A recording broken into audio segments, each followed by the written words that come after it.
आज का एस्ट्रोलॉजी का टॉपिक है पितृदोष।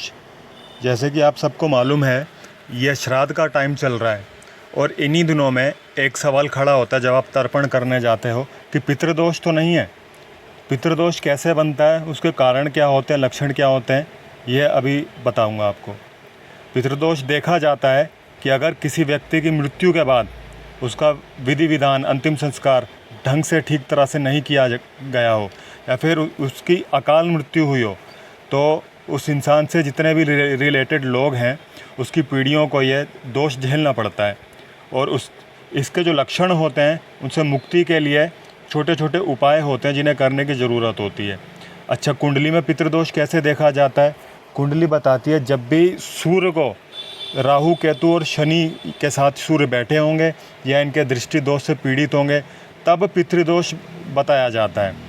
पितृदोष के लक्षण क्या होते हैं? पितृदोष का सबसे बड़ा लक्षण होता है आपके घर में संतान नहीं होती, औलाद नहीं होती, और अगर किसी कारणवश हो भी जाती है तो या तो होकर मर जाती है या फिर अपंग होती है, या तो दिमाग से अपंग होगी या शरीर से अपंग होगी। दूसरा कारण है आपकी नौकरी पे अड़चन बनी रहती है, व्यवसाय में बरकत नहीं हो पाती, दिक्कत होती है, कस्टमर नहीं आते। और परिवार के साथ यह दिक्कत होती है कि परिवार में लोगों की एक दूसरे से बनती नहीं है, कोई किसी से झगड़ रहा है, कोई किसी से लड़ रहा है, अशांति फैली रहती है। और घर के लोगों को यह बात नहीं पता रहती कि वो बीमार हैं तो किस वजह से बीमार हैं। डॉक्टर के पास जाते हैं तो उनकी बीमारी नहीं पकड़ में आती, टेस्ट में प्रूव नहीं होता कि वो बीमार भी हैं। और एक और कारण है कि जैसे घर में ब्याहने लायक बच्चे हैं तो उनके लिए शादी के लिए रिश्ता देखते हैं तो या तो लड़की नहीं मिलती या फिर कोई शुभ मुहूर्त नहीं होता उस टाइम पे, या फिर विवाह होने में दिक्कत होती है।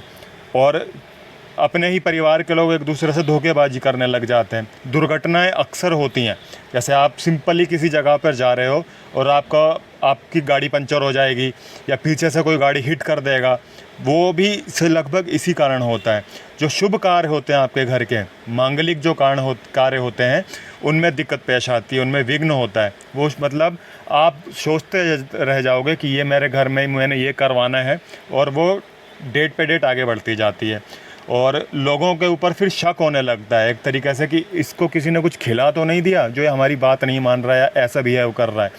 और तनाव और कलेश ये आपके परिवार में बना रहता है। ये पितृदोष के सबसे बड़े लक्षण होते हैं। अब पितृदोष का कारण क्या होता है? पितृदोष का कारण बनता है आपके जो पूर्वज जो मृत हुए हैं, जो गुजरे हैं, उनका शास्त्रोक्त विधि से अंतिम संस्कार नहीं कराया जाना। और जैसे अभी श्राद्ध का टाइम चल रहा है, भाद्रपद मास का आखिरी का जो 15 दिन है वो श्राद्ध के लिए होते हैं। उसमें आपको पता नहीं है कि किस तिथि को गुजरे थे, तो और उनका श्राद्ध भी करवाना ज़रूरी है, तो ये दिक्कत आती है। और आप अपने जाने अनजाने में पितरों को गालियाँ देते हैं, उनका अपमान करते हैं, ये भी लक्षण बनता है। घर में जैसे अमावस्या है और आप प्याज खा रहे हैं, ऐसे काम कर रहे हैं जो कि उस दिन नहीं करने चाहिए, तो भी ये पितृदोष का कारण बनता है। और पीपल को कटा दिया, जैसे आपने देखा होगा घर में कभी पीपल उग आया हो, तो पीपल को हटाने का तरीका होता है, कायदे से विधि विधान पूर्वक करते हैं, तो ये सब पितृदोष के लक्षण होते हैं।